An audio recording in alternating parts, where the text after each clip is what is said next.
Guys, this is Pat here, and for this video I'm going to talk about some of the movies that I've seen over the past few months at this point. I've been pretty busy and I've also been pretty lazy at the same time, so for this video I'm kind of going to talk about movies that, honestly, I didn't really have too many thoughts about as a whole. Movies like The Hunt, Bloodshot, Extraction, and The Lovebirds. So let's start off with The Hunt, the most controversial movie that no one saw. And it's directed by Craig Zobel, and it's co-written by Damon Lindelof, and it's about a group of deplorables, that's how it's in the promotion, group of deplorables who are basically kidnapped and sent to this area where they're essentially going to be hunted by the elite.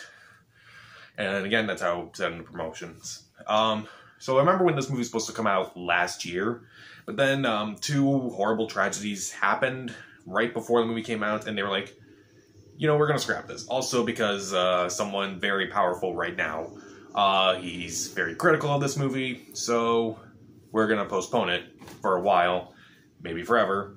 And then back in February, they're like, you know, we're going to release this movie. We're still planning on it. We're going to release it in March. We're going to release it right now during a non-controversial time and not during a global pandemic, hopefully. So, and I remember kind of being interested in this movie. It looked very different. It looked like a modern take on The Most Dangerous Game. And it had a pretty interesting cast, like Betty Gilpin, Hilary Swank, Emma Roberts, Ike Barinholtz, Justin Hartley, Glenn Howerton. It looked like it could have been a very unique movie, kind of like another horror movie with a political bent to it, kind of like Get Out or more like Black Christmas. And overall, I feel like the movie is somewhere in between those two movies. Like, I love Get Out, I absolutely hate Black Christmas. And I don't love this movie, and I don't hate this movie either. This is just a movie that's...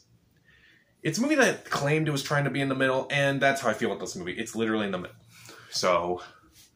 Because, like, I do really enjoy Betty Gilpin's performance. I really thought her character was very interesting. I thought her work was really good. The other actors, they're fine. They're not really given much to do, unfortunately. Sometimes they're just for a joke. Sometimes they're just randomly thrown in there, fortunately.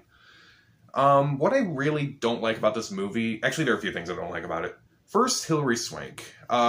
She's fine in the movie, but they hide her face a lot in this movie. They don't really show her face until an hour into this movie. And by the way, this movie's an hour and a half. But yet the trailer showed her face. So what's the point of hiding her face if you've already shown her face in the promotions? It was kind of the same complaint about Gemini Man, where it's like, the big reveal of the movie is something they show in the trailers. So I kind of didn't like that. Also, the movie, strangely, it starts off... It kind of goes from person to person at the beginning. Like, at first it starts off with Emma Roberts, and then she's killed. Spoiler, this movie's been out for 3 months, so I don't care. Then it cuts to Justin Hartley's character. He has a little more screen time, and then he's killed. And then it cuts to Ike Barinholtz. He escapes the field. He goes to this gas station, kind of. And then he's killed. And then it goes to Betty Gilpin, and then she's the main character for the rest of the movie. And I kind of thought that was an odd choice, really. Because I kind of thought it was like, oh, we're hunting them one by one. Instead, there's like, oh, you're killed off. Oh, you're killed off. Oh, you're killed off. And I don't know. I kind of would like to seen more of them, kind of like see what they were going to do in this whole situation, but instead, we're just kind of going to throw them in there, I guess. Also, the movie, like I mentioned, it kind of has a somewhere in between the middle of its politics, and honestly, I kind of didn't feel that way while watching it, because there's definitely jokes about both sides in this movie. And I feel like they definitely do make fun of one side more than the other, but when they do make fun of the other side, it's definitely obvious, like, what they're making fun of, but at the same time, it's like they're proven to be right in the movie. So I kind of thought that was an odd choice. I'm not saying that your movie... I'm not saying that a movie shouldn't try to have a message or something, but if you are going to try to have a message, maybe make it a bit more focused, I would say. Because I think that's the biggest problem with this movie. It's just not really focused on its message and, like, where it really wants to lean. But overall, I would give The Hunt 2 out of 4 stars. Stream it. But at least it can take solace in the fact that it was not Bloodshot. What was this movie? What was it?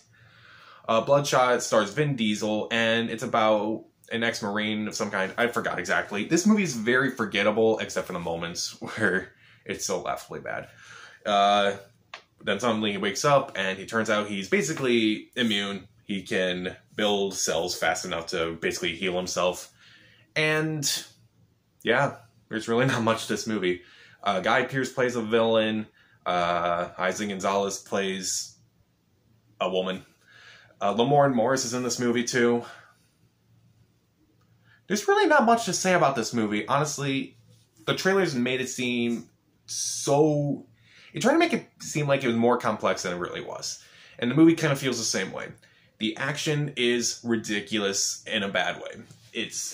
I never believed a moment of it. The CGI looks atrocious. The plot is nonsensical. Every moment in this movie, I'm just like, wait, what? Why? Just why is anything in this movie happening? None of it makes any sense. And it's not like I was asking this movie to really be the most logical movie of the year. But if your movie has obvious plot holes, I will call them out. But my God, just my God. I try not to complain about plot holes in a movie, but there's just too many where I'm just like, no, just no. So overall, bad action, bad CGI, honestly just bad performances, very lackluster performances overall. It's boring, it's confusing, it's stupid. I'll give Bloodshot 1 out of 4 stars. Skip it. Next up is Extraction. It was a movie that was released on Netflix starring Chris Hemsworth, and he's hired to protect the kid of a drug lord. And I remember hearing about this movie, but not really watching it. In fact, I actually watched it last month, and I kind of didn't do a review on it because, again, I didn't really have much to say about it. It seemed like a movie that, to me at least, has one great moment, and that is that 12-minute long take. I am a sucker for long takes no matter what, as evidenced by my videos. And other than that, the other action sequences kind of don't live up to it, because that sequence actually happens in the first act. And that's honestly kind of disappointing to me, where it's like, okay, we're at this big action sequence, and it's like, oh, cool, it's gonna be 12 minutes long. It's like, oh, that's really cool, great, it's gonna be at the 30-minute mark. Oh, it's not gonna be, towards the end or anything, unfortunately. The relationship between Chris Hemsworth and the kid, it's fine. Everyone else is kind of forgettable. Also, the cinematography, even though it looks nice, it's like, I've kind of seen it done this way before. It looks like the cinematography from Sicario. And I kind of didn't care for that too. And I liked Sicario, but I didn't care for it here, interestingly enough. I don't know. This was kind of a forgettable movie for the most part, other than that 12-minute take and the performance of Chris Hemsworth and the kid. I forgot his name, unfortunately. Everyone else is kind of a cardboard cutout, and it's like, I've seen this too many times at this point. I'll give Extraction 2 out of 4 stars. Stream it. And the last movie is The Lovebirds, directed by Michael Showalter, and it stars Kumail Nanjiani and Issa Rae. And in this movie, they play a couple who one day are basically pulled over to say, hey, I need to borrow your car, I'm a cop, I'm tracking someone down, I need to kill this person. And then they're basically framed for the crime, and they have to go on the run to prove they're innocent. This movie was supposed to come out in theaters. It was also supposed to debut at South by Southwest. The festival was canceled because of the pandemic, and the movie was delayed due to the pandemic, and it went to Netflix. And I was kind of looking forward to this movie, only because Michael Showalter directed The Big Sick, which also starred Kumail Nanjiani. And I thought that movie was really good. I thought that movie was severely overlooked. And I thought this was an interesting direction for them to go. It's like, okay, we're going to do this romantic comedy that was very personal, that actually happened, and that was very real, to this high-concept comedy that's essentially the comedic version of Queen and Slim, which, I don't know, that's the best way to put it. It's obviously not like that, but it's, the closest comparison, I would say. And the trailers looked okay. They didn't look like they were groundbreaking, and honestly, this movie is okay at best.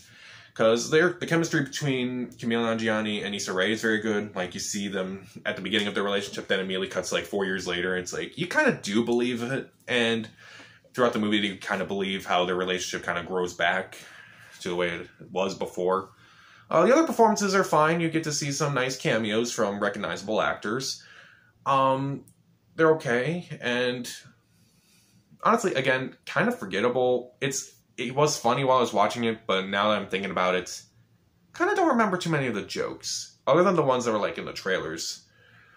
But I don't know, this kind of seemed like a step back for both Showalter, Nanjiani, and even kind of Issa Rae. Even though I haven't really seen Insecure, I've seen a few movies that she's in. It was better than Stuber, I'll give it that. It has a very believable couple with the two lead stars, and it has some funny moments, but overall, it's also kind of forgettable. You could watch it once, it's like, oh, that was kind of funny, that was kind of cute, I guess. Would you watch it again? Probably not. Oh well. I'll give the Lovebirds 2 out of 4 stars, stream it. So, what movies have you been watching recently? Comment down below, subscribe to the channel. This is Pat, and stay safe.